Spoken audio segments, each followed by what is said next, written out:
Perkenalkan, nama saya Erlangga Yusman dari Prodi Pendidikan Ekonomi. Saya ingin mempresentasikan teori ekonomi mikro.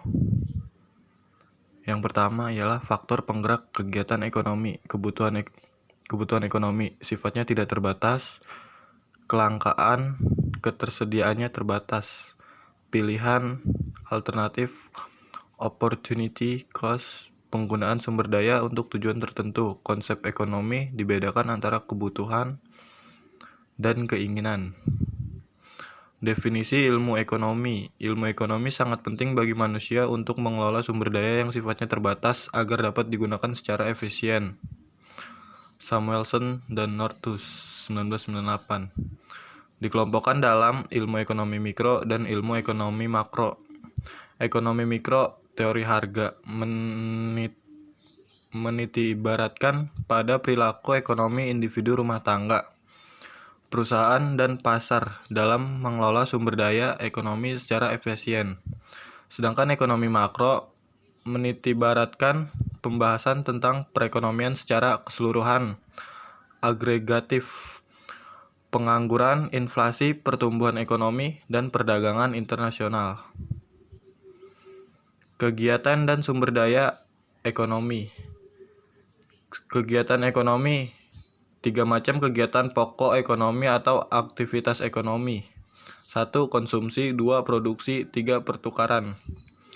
Sumber daya ekonomi. Sumber daya adalah input atau faktor-faktor yang digunakan dalam proses produksi untuk menghasilkan barang atau jasa yang diinginkan. Terdiri 1. Sumber daya alam, contoh tanah, cadangan mineral. 2. Sumber daya manusia, contoh tenaga kerja dan entrepreneurship. 3. Sumber daya modal, contoh peralatan fisik, mesin, bangunan, komputer. Hasil kegiatan produksi dan sistem ekonomi. Hasil kegiatan produksi adalah unit usaha perusahaan menghasilkan barang dan jasa. 3 kata tanya bagi perusahaan: what, how, dan for whom. Sistem ekonomi. Dianut suatu negara akan menentukan mekanisme ekonomi tersebut dalam menjawab pertanyaan what, how, dan for whom. 3 macam sistem ekonomi. Sistem ekonomi pasar, sistem ekonomi strukturalistik, dan sistem ekonomi campuran. Barang ekonomi dan barang bebas. Tabel 1/1 sifat barang ekonomi dan barang bebas. Rivalry, barang ekonomi, barang semi bebas. Non-rivalry, barang semi ekonomi, barang bebas. Keterangan exclusion, pengorbanan. Non-exclusion, tanpa pengorbanan, bersinggungan orang lain. Rivalry, bersinggungan dengan hak orang lain. Non-rivalry, tanpa dengan hak. Fungsi pasar. Pasar dalam pengertian tempat, place, tidak semata-mata secara fisik. Negosiasi antara penjual dan pembeli memungkinkan dilakukan transaksi jarak jauh menggunakan telepon, internet, sejalan dengan perkembangan teknologi informasi dan komunikasi. 5. Fungsi utama pasar. Menjawab what, how, for whom. 1. Pasar menentukan harga barang. 2. Pasar mengorganisasikan produksi. 3. Pasar mendistribusikan barang dan jasa. 4. Pasar melakukan penjatahan. Dan 5. Pasar menyediakan barang dan jasa untuk masa datang.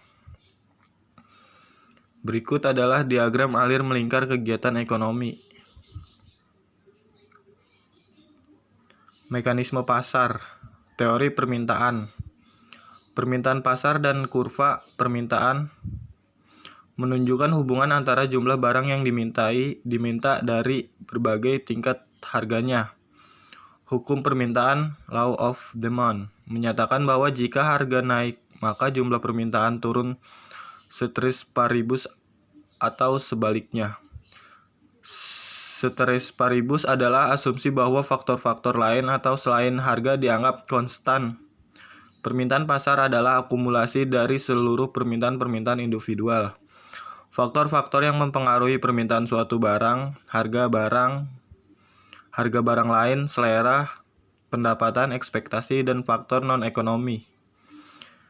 Berikut gambar 1/2 kurva permintaan daging.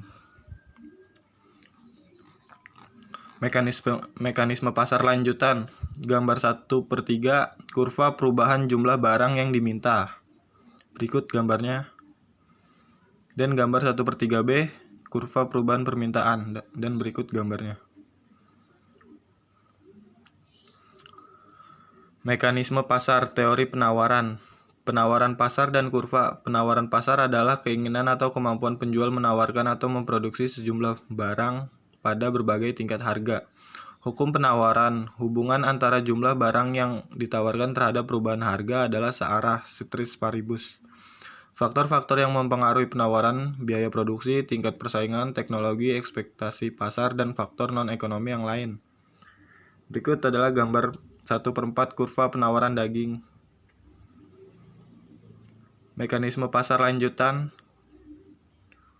Berikut gambarnya. Mekanisme pasar lanjutan. Penentuan harga pasar, interaksi antara permintaan pasar dan penawaran pasar akan menghasilkan harga dan jumlah keseimbangan pasar barang tersebut. Secara grafik, keseimbangan pasar ditunjukkan pada titik perpotongan kurva penawaran dengan kurva permintaan. Berikut gambarnya.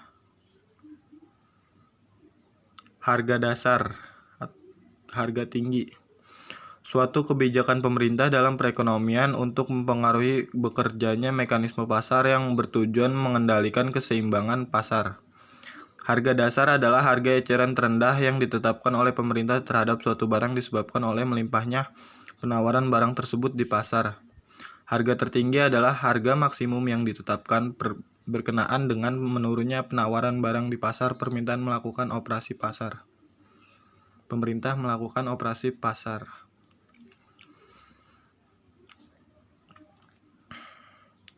Kebijakan harga tertinggi ceiling price efektif dalam melindungi konsumsi dari gejolak kenaikan harga tak terhingga. Kebijakan harga melalui operasi pasar. Pada waktu tertentu, pemerintah menambah jumlah barang yang ditawarkan ke pasar.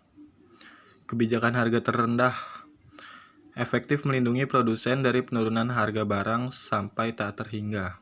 Mekanisme kebijakan ini dengan peran pemerintah untuk membeli surplus produksi.